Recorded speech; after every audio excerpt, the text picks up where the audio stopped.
What's up, everybody? I'm Brian Altano, and in today's gaming news, analysts are expecting even more price hikes for Game Pass. Fallout London has cast a real-life Speaker of the House to play an in-game Speaker of the House, and a canceled Crash Bandicoot 5 has surfaced, and fans are heartbroken, and so am I. It's the Daily Fix.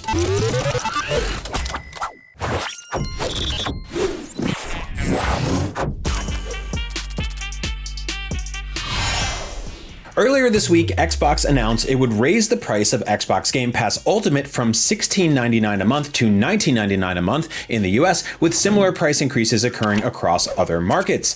That would have been annoying enough, but Xbox is also introducing a new standard tier at the original Game Pass Ultimate price point that doesn't include Day 1 Game Pass access and has a more limited library. And Xbox is closing off subscriptions to its console-only tier, implying the tier as a whole might not be long for this world. The magnanimous Day 1 on Game Pass promises of prior years are slowly beginning to fray. Now, it's a frustrating turn of events for Xbox fans, but according to analysts, at least this was all inevitable. Xbox's Game Pass changes, they say, are a business reality that pretty much every subscription service out there has similarly embraced amid inflation, slowing consumer adoption and demand for continuous nonstop growth. You probably noticed because you've gotten hundreds of emails from like Netflix and Paramount and everybody else being like, your price is going up, things are getting worse, there's nothing you can do about it but stay on board or quit. So what happens next? Will it raise prices yet again over at Game Pass after already hiking them 2 years in a row? Will it add more tiers, or will we eventually see Xbox go the Netflix route and throw in a lower priced ad tier? Well, maybe all of those, say analyst Gigi Ashvili thinks that Xbox raising prices both was and continues to be inevitable due to ongoing inflation as well as that aforementioned slowing subscription growth.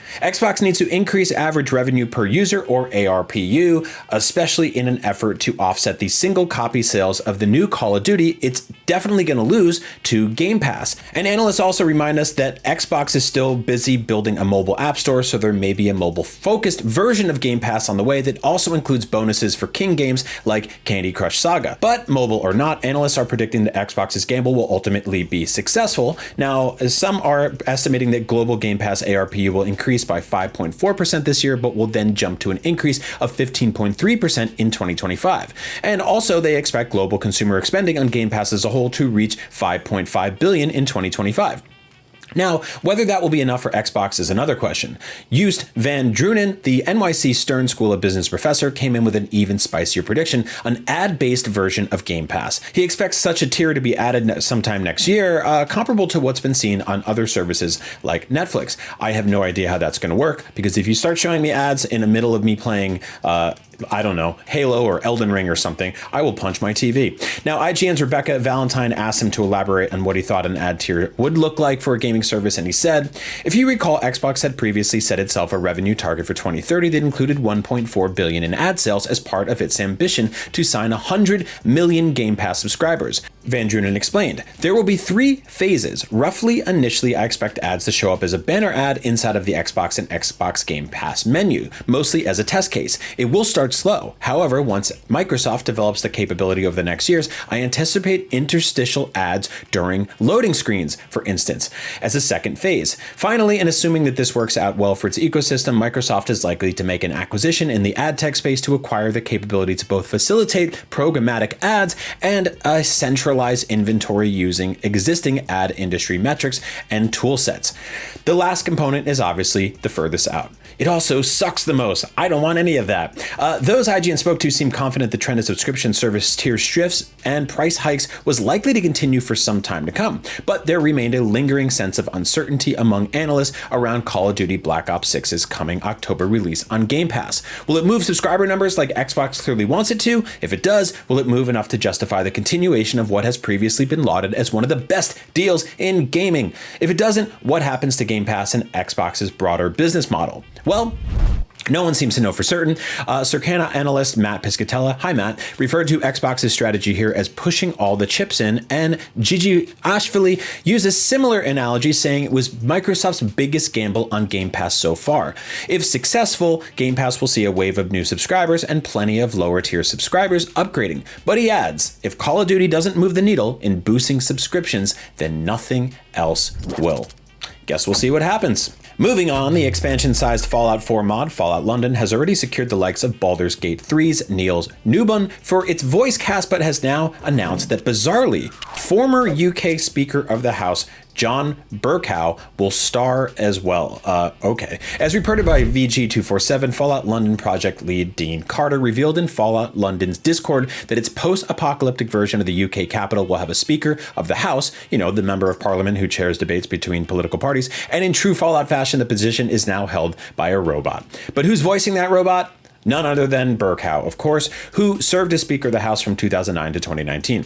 Imagine being Fallout London and feeling so lucky having all the talented voice actors on the team, but then boosting it further with the fact that we have 2 Doctor Who voice actors. Then Neil Newbon messages us and wants a job, and Carter said in the post, but the cherry on top, who better to represent our mod's version of the Speaker of the House than a robot version voiced by John Bercow himself. The role will seemingly be Bercow's first foray into voice acting, but those looking forward to it shouldn't have too long to wait. Developer team Folon declared earlier in July that the end is in sight for the highly anticipated mod. Fallout London was previously due to arrive on April 23rd, 2024, but actual Fallout developer Bethesda announced a surprise update for Fallout 4, which threw a wrench into the process, or I guess a spanner. Since it's British, they do fun stuff over there. And finally, it's been a tough week for fans of famous character actors who wear jean shorts to work. First off, John Cena announced his retirement from the WWE, and now a former Activision developer has mentioned that another Jort superstar, Crash Bandicoot, has failed to materialize in a new game called Crash Bandicoot 5. Nicholas Cole, who worked at once Activision-owned studio Toys for Bob as a character designer and illustrator for over 3 years on the likes of Spyro Reignited, Trilogy, and Crash Bandicoot 4, had tweeted about a separate project codenamed Dragon that was in the works at Dauntless and Fae Farm developer Phoenix Labs and was just weeks away from an early access launch before it was canceled. Now, amid confusion that Cole's tweets on Project Dragon related to an unannounced Spyro the Dragon project makes sense, the former Toys for Bob developer revealed that a Crash 5 game was once in the works but fell by the wayside. It is not Spyro, but someday folks will hear about the Crash 5 that never was, and it's gonna break hearts, Cole tweeted. Project Dragon and Crash 5 were 2 totally separate canceled projects at 2 different studios, Cole then clarified. Cole has so far failed to offer any detail about this canceled Crash 5 project, perhaps understandably given the secrecy that surrounds video game projects and the non-disclosure agreements designed to keep them under wraps forever. But as Cole predicted in his tweet, Crash fans all over the internet are already expressing disappointment that this new Crash game never saw the light of day.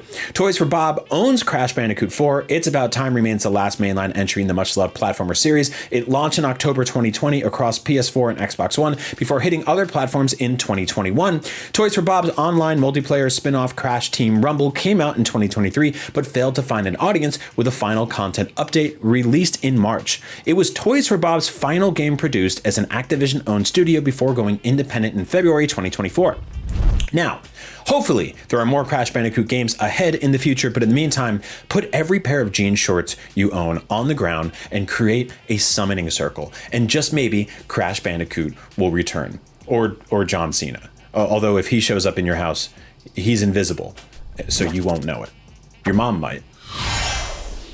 Hey, and that's your Daily Fix for Monday, July 15th. Sorry I made fun of your mom there. Next week is San Diego Comic-Con. IGN will be there covering it live, interviewing celebrities, searching the show floor for cool collectibles, reporting on all the breaking news from the biggest panels in Hall H, all that fun stuff. It's one of my favorite live shows we do all year, so check it out. We're going to have a blast. Thanks for watching the Daily Fix today. I'm your host, Brian Altano. I don't own any jorts. I never have, but I don't judge you if you do. And I hope you have an awesome week. See you soon.